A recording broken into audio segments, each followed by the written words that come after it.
موضوع الدرس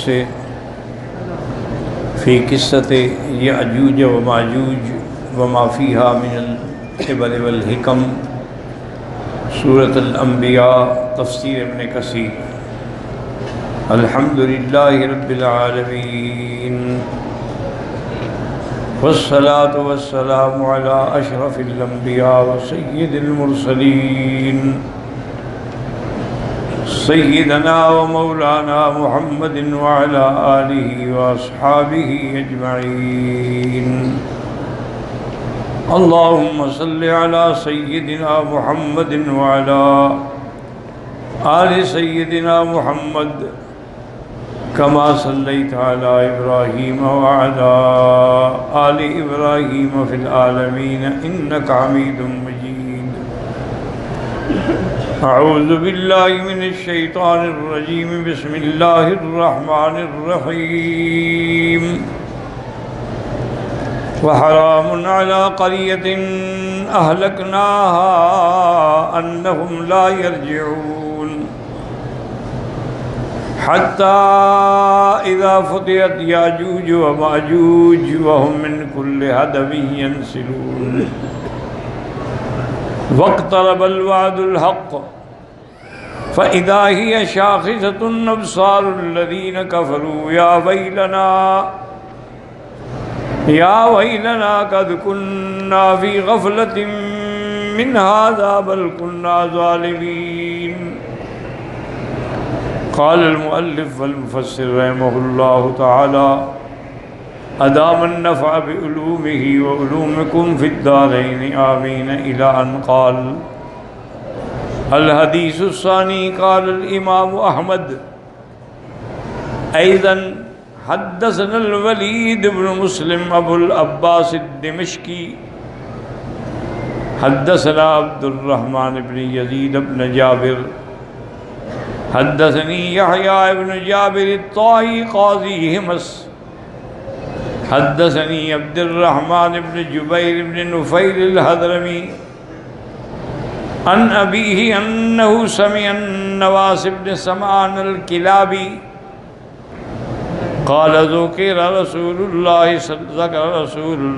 صلى الله عليه وسلم الدجال ذات غداة فخفض فيه ورفع حتى ظنناه في ناحية النخل، فقال غير الدجال أخوفني عليكم، فإن يخرج وأنا فيكم فأنا حجيجه دونكم، وإن يخرج ولست فيكم فكل امرئ حجيج نفسه، والله خليفتي على كل مسلم، وإنه شاب جعد قتت عينه طافية، وأنه يخرج خلة بين الشام والعراق، فآس يمينا وشمالا، يا عباد الله اثبتوا۔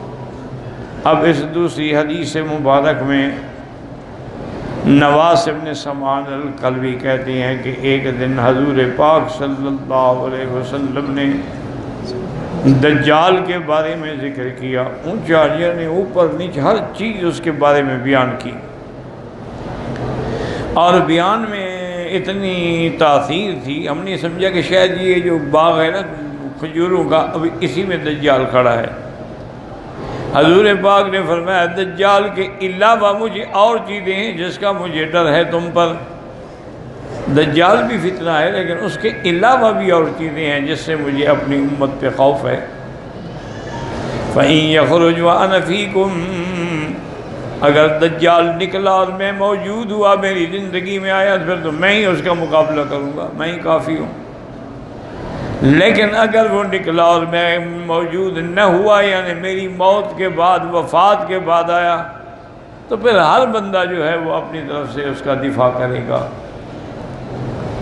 اللہ تبارک و تعالیٰ میرے خلیفہ ہیں، ہر مسلمان پر نگہبان ہیں، نگران ہیں، اللہ مدد فرمائیں گے۔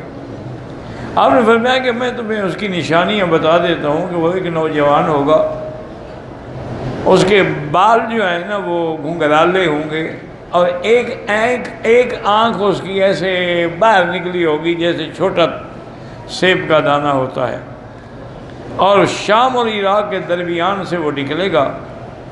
اس کے بعد پھر وہ یمین شمال ساری دنیا میں جائے گا، کیونکہ دجال جو ہے وہ پوری دنیا میں جائے گا۔ اس کو جیسے کہ ابلیس لعین کو اللہ نے استدراجی قوت عطا فرمائی ہے کہ وہ جہاں چاہے جا سکتا ہے، اسی طرح دجال کو بھی ایک استدراجی قوت ہوگی کہ وہ بھی جہاں جائے جا سکتا ہے۔ تو ساری دنیا کو نعوذ باللہ وہ پھرے گا۔ اور ایک قوت اس کے بعد یہ بھی ہوگی کہ وہ زمین کو اگر آرڈر کرے گا، حکم کرے گا کہ اخرجی کنوزہ، کہ اپنے خزانے باہر نکالو، تو زمین کے اندر جو بھی دفن ہے، موتا ہے یا سونا چاندی ہے، سب باہر پڑا ہوگا۔ اور دریاؤں کو جو خشک ہو چکے ہیں حکم کرے گا چلو، تو وہ چل پڑیں گے۔ یعنی اس کے پاس یہ قوت ہوگی استدراجی، اسی کو دیکھ کے لوگ جو ہے وہ گمراہ ہوں گے اور زیادہ سے زیادہ برباد ہوں گے۔ اور اصل اس کا جو ہے وہ یہود سے ہوگا۔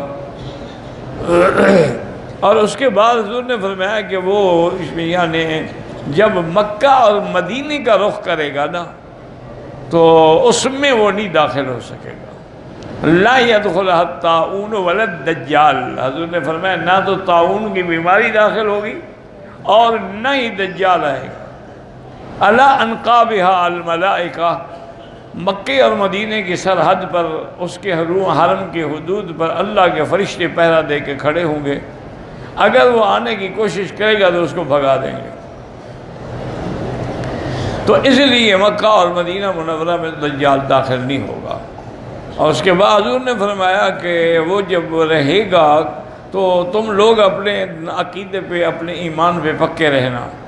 قلنا یا رسول اللہ بالبسہ فی الارض، ہم نے پوچھا کہ حضور وہ کتنا عرصہ رہے گا؟ قال 40 یوما، 40 دن، لیکن وہ دنوں کا فرق ہوگا۔ یومن کا سنہ، وہ ایک دن سال کے برابر ہوگا، اور یومن کا شہر، دوسرا دن جو ہے وہ مہینے کے برابر ہوگا، وہ یومن کا جمعہ، اور تیسرا دن جو ہے وہ ایک ہفتے کے برابر ہوگا، وہ سائر ایام ہی کا ایام، باقی جو ہے وہ ایسے دن ہوں گے جیسے تمہارے ہیں۔ قلنا یا رسول اللہ فذاک الیوم الذی ہوا کثرۃ یکفینا فیہ صلاۃ یوم ولیلۃ قال لا اقدر له قدرا۔ تو سب سے دیکھیں نا کہ صحابہ کا کتنا بڑا ایمان ہے۔ ان کو فکر یہ تھا کہ حضور جب ایک دن سال کے برابر ہوگا تو ہم نمازیں کیسے پڑھیں گے؟ نمازیں ایک دن کی پڑھیں گے، سال کی پڑھیں گے، کیسے پڑھیں گے؟ تو حضور پاک نے فرمایا کہ نہیں، نمازیں تم اپنے اندازے کے مطابق ٹائم سیٹ کرو گے، تو اس کا تک اندازہ کر لو گے کہ اتنے گھنٹے دن ہے، اتنے گھنٹے رات ہے، تو یہ دن کی نمازیں ہیں اور یہ رات کی نمازیں ہیں۔ وہ نمازیں آپ کو 5 ہی پڑھنی ہوں گی اور اپنے اندازے سے پڑھنی ہوں گی۔ اس کے مطابق یعنی ایک ایسی بات بھی ہے کہ جیسے اب آپ ناروے وغیرہ جائیں نا جی، تو اس کے بالکل قریب وہ جگہ ہے جہاں پر دن اور رات جو ہے نا جی وہ 6 مہینے کے ہوتے ہیں۔ 6 مہینے کا دن ہوتا ہے اور 6 مہینے کی رات ہوتی ہے۔ تو وہ لوگ جو ہیں وہ بھی پھر اندازہ کر کے، جو مسلمان ہیں نمازیں پڑھتے ہیں، ان کو اندازہ کرنا پڑتا ہے، یا ان کو یہ کرتے ہیں کیونکہ قاعدہ یہ ہوتا ہے کہ اقرب المطالع، کہ بھی اس کے قریب کون سا ملک ہے جس کے اوقات کو دیکھ کے آدمی تقدیر اندازہ کرے گا۔ تو آپ نے فرمایا تم بھی اندازہ کر کے نمازیں پڑھو گے۔ نماز تو ایسی عبادت ہے کہ وہ کسی حال میں بھی نہیں چھوڑی جا سکتی۔ اور اس کے بعد آپ صحابہ نے پوچھا ما اسرعہ فی الارض قال کالغیث استدبرت الريح، صحابہ نے پوچھا حضور وہ کتنی یعنی تیز سفر کرے گا؟ آپ نے فرمایا یوں سمجھ لو کہ جیسے بادلوں کے پیچھے ہوا لگی ہوتی ہے نا، بادل بھاگ رہے ہوتے ہیں، ایسے وہ چلے۔ قال یمر بالحی ویدعوہم ویستجیبون لہ، وہ کسی قبیلے پہ گزرے گا تو ان کو بلائے گا کہ تم مجھ پر ایمان لے آؤ، وہ اس پر ایمان لائیں گے تو وہ کہے گا اچھا آسمانوں سے بارش برسو، تو بارش شروع ہو جائے گی۔ والارض فتنبت، زمین سے کھیتیاں نکل پڑیں گی، برکات ظاہر ہو جائیں گے۔ وتروح علیہم ساریۃ مثل ما کان ذری وامدہ خواصرا واسبغہ ذروا، اب ان کے جانور جب جائیں گے وہ چل کے اپنے پیٹ بھر کے آئیں گے، ان کے پیٹ بھرے ہوں گے، پسلیاں باہر یعنی پیٹ باہر نکلے ہوں گے، اور ان کے تھن جو ہیں دودھ والے وہ بھی بھر چکے ہوں گے دودھ سے۔ وَيَمُرُّ بِالْحَيِّ فَيَدُوهُمْ وَيَرُدُّونَ عَلَيْهِ قَوْلَهُ، اور دوسرے قبیلے پہ گزرے گا، ان کو دعوت دے گا لیکن وہ اس کی بات نہیں مانیں گے۔ فَتَتْبَعُهُ أَمْوَالَهُمْ فَيُصْبِحُونَ مُمَحَّلِينَ لَيْسَ مِنْ أَمْوَالِهِمْ شَيْءٌ، تو وہ نعوذ باللہ اشارہ کرے گا تو ان کے سارے مال شال سب ختم ہو جائیں گے۔ وَيَمُرُّ بِالْخَرْبِ يَقُولُ لَهَا، زمین ایسی جو ویران پڑی ہوگی، اجڑی ہوئی خشک زمین پڑی ہوگی، اس کو کہے گا اخرجی کنوزک، اپنے خزانے نکالو۔ فَتَتْبَعُهُ كُنُوزُهَا كَيَعْصِيبِ النَّحْلِ، زمین کے خزانے نکل آئیں گے اور وہ اس کے پیچھے ایسے چلیں گے جیسے شہد کی مکھیاں آتی ہیں۔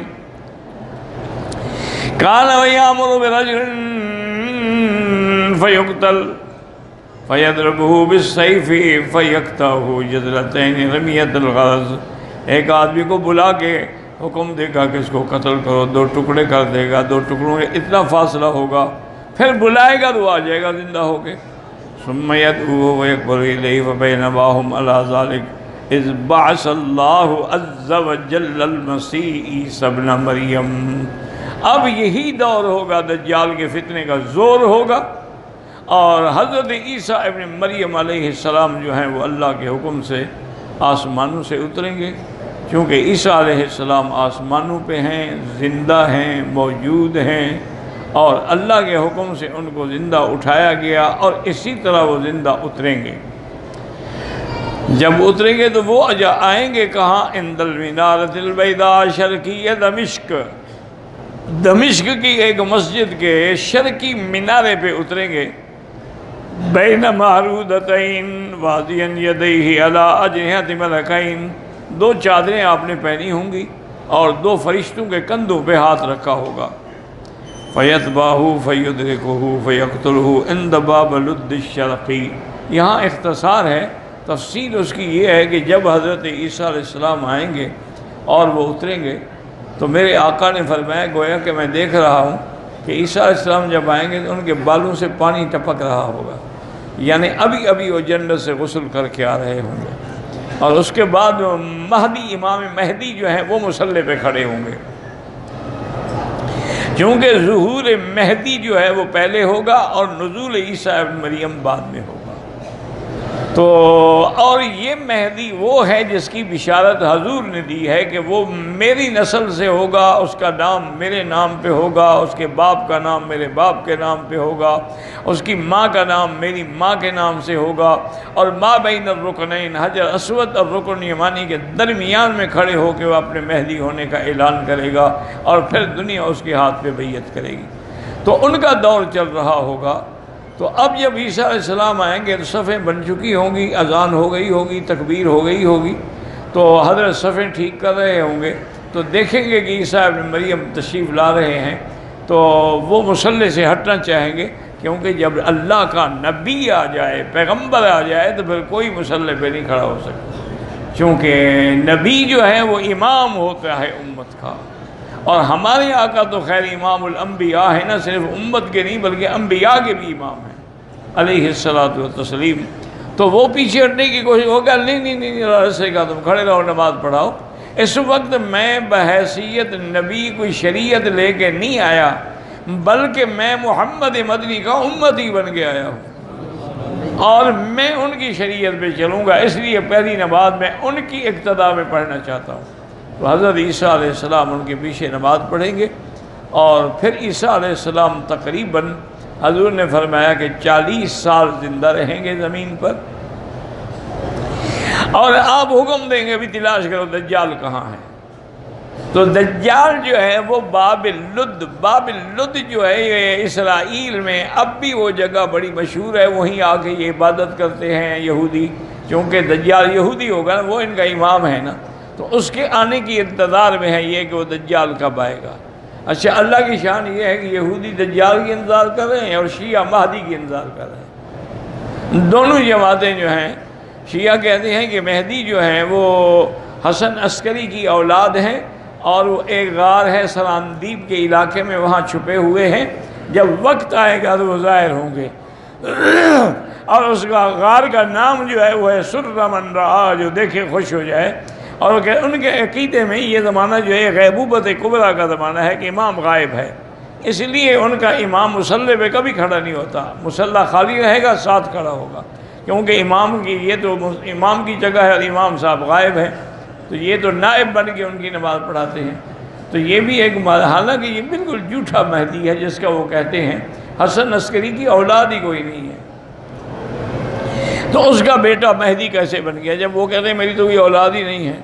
اور پھر اتنا عرصہ غار میں بیٹھے ہوئے، اچھے امام ہیں، لوگ تباہ ہو رہے ہیں، امام صاحب غار میں بیٹھے ہوئے ہیں۔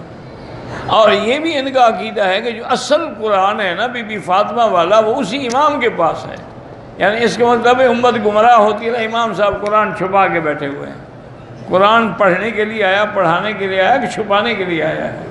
تو بہرحال جیسے یہ جھوٹے ہیں، وہ یہودی بھی جھوٹے ہیں کہ بھئی دجال اترے گا، وہ ہمارا امام ہے، پھر پوری دنیا پہ ہماری سلطنت ہوگی۔ تو حضرت عیسیٰ علیہ السلام پہنچیں گے لد پہ، وہ وہاں موجود ہوگا۔ جب اس کی نظر پڑے گی نا عیسیٰ علیہ السلام پر، تو حدیث پاک میں ہے کہ یذوب کما یذوب الملح فی الماء، ایسے گلنا شروع ہو جائے گا جیسے نمک پانی میں ڈالو تو گل جاتا ہے، اور حضرت اس کو وہیں قتل کریں گے۔ فیکسر الصلیب، اور عیسائیوں کی جو صلیب ہے اس کو توڑیں گے، مانا اس کی طاقت کو ختم کر دیں گے، ورنہ ایک صلیب توڑنے سے کیا فرق پڑتا ہے، وہ تو ان کے ہر کے آدمی کے گلے میں صلیب ہے۔ معنی یہ ہے کہ ان کی طاقت ختم ہو جائے گی۔ حضور نے فرمایا کہ یملأ العدل عدلا و قسطا، کہ زمین پر عدل و انصاف کا دورہ ہو جائے گا، اور اتنی دولت ہوگی، اتنی آمدنی ہوگی کہ زکوٰۃ لینے والا غریب کوئی نہیں ہوگا۔ اتنا حضرت عیسیٰ علیہ السلام کے زمانے میں فیض ہوگا، اللہ کی رحمتیں ہوں گی، اللہ کی رحمت کی برساتیں ہوں گی کہ کوئی کسی کے گھر میں محتاج نہیں ہوگا۔ اور آپ نے فرمایا کہ انہ یتزوج، پھر عیسیٰ علیہ السلام شادی بھی کریں گے، تو اس کے بعد فرمایا کہ پھر وہ ہجرت کریں گے مدینہ شریف، مدینے میں آنے کے بعد ان کی موت جو ہے وہ مدینے میں آئے گی، وہ یدفن فی روضتی، اور میرے روضے میں دفن ہوں گے۔ حضور نے فرمایا کہ میرے روضے کے اندر اللہ تبارک و تعالیٰ کے حکم سے ایک قبر صدیق کی ہے، ایک فاروق کی ہے، اور ایک عیسیٰ علیہ السلام کی ہے۔ اور پھر دوسری حدیث میں حضور نے صحابہ کو نقشہ بھی بنا کے دکھایا کہ ہاکذا نبعث یوم القیامہ، اس طرح ہم کھڑے ہوں گے قیامت کے دن کہ عیسیٰ میرے ساتھ ہوں گے، ابو بکر دائیں ہوں گے، عمر بائیں ہوں گے، پھر ان سب کو لے کے میں آؤں گا جنت البقیع الغرقد، بقیع الغرقد قبرستان جو ہے مدینے کا، اس پہ آؤں گا، وہ بھی سب کھڑے ہو چکے ہوں گے حضرت عثمان کی قیادت میں، ان کی قیادت حضرت عثمان کریں گے چونکہ وہ خلیفہ راشد ہیں اور حضور صلی اللہ علیہ وسلم کے داماد ہیں۔ فرمایا ثم انتظر اہل مکہ، تو پھر میں مکے والوں کی انتظار کروں گا۔ پھر مکے والے بھی پہنچ جائیں گے، اجعلہم علی یمینی، ان کو میں دائنے ہاتھ پہ، مدینے والوں کو بائیں ہاتھ پہ۔ تو صحابہ نے پوچھا حضور ہمیں بائیں ہاتھ پہ کیوں رکھیں گے؟ اور فرمایا مکے والے تو مہمان ہوں گے، تم تو گھر والے ہو، تو مہمان کی تکریم کرنی پڑتی ہے۔ پھر مکے والوں نے سب سے پہلے قربانی دی، سب سے پہلے اسلام لائے، سب سے پہلے میرے لیے جانیں قربان کی، تو ان کا حق جو ہے وہ اسی طرح بنتا ہے۔ پر میں ثم اسوقہم الی المحشر، پھر ان سب امت کو لے کے میں شام کی طرف چلوں گا، اور شام میں ہی میدان قیامت قائم ہوگا، وہاں حضور صلی اللہ علیہ وسلم تشریف لائیں گے۔ اللہ تبارک و تعالی ہر مسلمان کا خاتمہ ایمان پہ فرمائیں، اور سرکار دو عالم صلی اللہ علیہ وسلم کی شفاعت نصیب فرمائیں۔ اب جناب فرماتے ہیں کہ جب ہوتے ہیں قال فبینما ہم کذالک اذ اوحی اللہ عز وجل الی عیسیٰ ابن مریم علیہ السلام انی قد اخرجت عبادا من عبادی لا یدان لک بقتالہم فحرر عبادی الی الطور۔ اللہ پاک کی طرف سے وحی آئے گی عیسیٰ علیہ السلام کو کہ میرے کوئی مخلوق ہے، میرے بندے ہیں، وہ اپنی اس دیوار سے اس قید کو توڑ کے نکل آئے ہیں، تم ان کا مقابلہ نہیں کر سکتے، تم اپنے بندوں کو لے کے جبل طور کی طرف تشریف لے جائیں۔ فَيَبْعَثُ اللَّهُ عَزَّ وَجَلَّ يَأْجُوجَ وَمَأْجُوجَ، و یاجوج اور ماجوج جو ہیں وہ ظاہر ہوں گے، جیسے اللہ فرماتے ہیں من کل حدب ینسلون، ینسلون کا معنی یاد رکھو ہوتا ہے کہ تیزی سے اترنا، اسی لیے بچے کو کہتے ہیں نسل، ہماری اردو والے پنجابی میں کہتے ہیں یار یہ بڑی حرام کی نسل ہے، یہ بڑا حلال کی نسل ہے، تو نسل بچے کو کیوں کہتے ہیں کہ وہ بھی جلدی جلدی ماں کے پیٹ سے باہر آتا ہے۔ اور اسی طرح ایک حدیث میں ہے کہ صحابہ نے کہا کہ یا رسول اللہ، صحابہ کے شکونا بالضعف الی رسول اللہ صلی اللہ علیہ وسلم نے فرمایا کہ بڑی کمزوری اور ویکنس ہے، بدن میں ہمت نہیں، طاقت نہیں ہے، اور انہوں نے فرمایا علیکم بالنسل، تیز تیز چلا کرو۔ تو حضور پاک نے کمزوری کا علاج کیا بتایا کہ تیز سے، آج دنیا کہہ رہی ہے واک کرو واک کرو واک کرو، یہ تو 1400 سال پہلے حضور نے فرمایا علیکم بالنسل، اور یہ بھی چل کے بھی دکھایا کہ پاؤں کا اگلا حصہ اس پہ زیادہ زور دو، پیچھے والے پہ کم زور دو۔ تو یہ وہی حدیثیں پڑھ کے جو غلط بناتے ہیں نا کہ بھی اس طرح دوڑنے میں زیادہ آسانی رہے گی، اصل بات تو وہ ہے جو آقا نے فرمائی ہے صلی اللہ علیہ وعلا آلہ وصحبہ وسلم تسلیما کثیرا کثیرا۔ وَيَرْغَبُ عِيسَىٰ وَأَصْحَابُهُ إِلَى اللَّهِ عَزَّ وَجَلَّ، حضرت عیسیٰ اور ان کے ساتھی اللہ سے دعا کریں گے کہ یا اللہ اس آفت کا مقابلہ ہم نہیں کر سکتے۔ فَيُرْسِلُ عَلَيْهِمْ نَغْفًا فِي رِقَابِهِمْ، اللہ ایک پھوڑا بھیجیں گے ان کی گردن میں، فَيُصْبِحُونَ فَصَّاءَ كَمَوْتِ نَفْسٍ وَاحِدَةٍ، وہ ایسے پڑے ہوں گے جیسے ایک بندہ، ایسے سب کے سب یکدم مر جائیں گے۔ فَيَحْبَطُ عِيسَىٰ وَأَصْحَابُهُ وَلَا يَجِدُونَ فِي الْأَرْضِ بَيْتًا إِلَّا قَدْ بَنَاهُ زَعَمَهُمْ وَنَتْنَهُمْ، اب حضرت عیسیٰ علیہ السلام اپنے لوگوں کو لے کے پہاڑ سے اتریں گے، لیکن ہر گھر جو ہے وہ ان سے بھرا ہوا ہوگا اور ان کی بدبو سے بھرا ہوا، وہ مر گئے نا، مرنے کے بعد پھر بدبو ہی ہوتی ہے۔ وَيَرْغَبُ عِيسَىٰ وَأَصْحَابُهُ إِلَى اللَّهِ عَزَّ وَجَلَّ، پھر عیسیٰ علیہ السلام اور ان کے صحابہ دعا کریں گے اللہ سے، فَيُرْسِلُ اللَّهُ عَلَيْهِمْ طَيْرًا كَأَعْنَاقِ الْبُخْتِ، اللہ پرندے بھیجیں گے، بڑے بڑے پرندے ہوں گے، اور ان کی ایسے اونٹ کوہان ایسے ہوگی جیسے اونٹ کی کوہان ہوتی ہے۔ فَتَحْمِلُ مُتَتْرَمَ إِنشَاءَ اللَّهُ، پھر وہ جو پرندے ہیں نا وہ آ کے ان مردوں کو، ان کی لاشوں کو اٹھا کے لے جائیں گے جہاں اللہ حکم دیں گے، وہاں جا کے پھینکیں گے۔ اس کے بعد فرماتے ہیں قال ابن جابر قال حدثني عطاء بن يزيد السكسكي القاب او غيره قال فتطرحهم بالمهيل، کہ وہ مہیل میں جا کے پھینکیں گے۔ قال ابن جابر قلت يا ابا يزيد اين المهيل، مہیل کہاں ہے؟ انہوں نے کہا جہاں سے سورج نکلتا ہے، مطلع الشمس۔ قال رسول اللہ مطلع لا يكن منه بيت مطلع ولا ضبر 40 يوما، اللہ پاک پھر بارش برسائیں گے، 40 دن تک وہ برستی رہے گی، ہر جگہ پر اللہ کی بارش برسے گی اور وہ زمین کو دھو ڈالے گی۔ فَيَغْسِلُ الْأَرْضَ حَتَّىٰ يَتْرُكَهَا قَصْدَ الْقَلِعِ، صاف کر دے گی۔ وَيُقَالُ لِلْأَرْضِ أَنبِتِي ثَمَرَكِ وَادْرِئِي بَرْكَتِكَ، وہ کہ اللہ حکم دیں گے زمین کو کہ تم اپنے برکات کو ظاہر کرو۔ اس کے بعد قال فِي يَوْمِئِذٍ يَأْكُلُ نَفَرٌ مِّنَ الرُّمَّانِ يَسْتَدِلُونَ بِقَحْفِهَا، اس وقت انار اتنا بڑا ہوگا کہ لوگ کھائیں گے بھی اور اس کی کھل کے نیچے بھی بیٹھ سکتے ہیں، سایہ ہو جائے گا۔ مبارک ورثتائن لقحت من الابل تکفل فی عام الناس، اگر چھوٹا اونٹ کا بچہ ذبح کریں تو ایک جماعت اس کا گوشت کھا لے گی۔ ولقد بقیت فی الفخذ والشاة من البکری ہوگی تو پورے گھر والوں کو کافی ہو جائے گی۔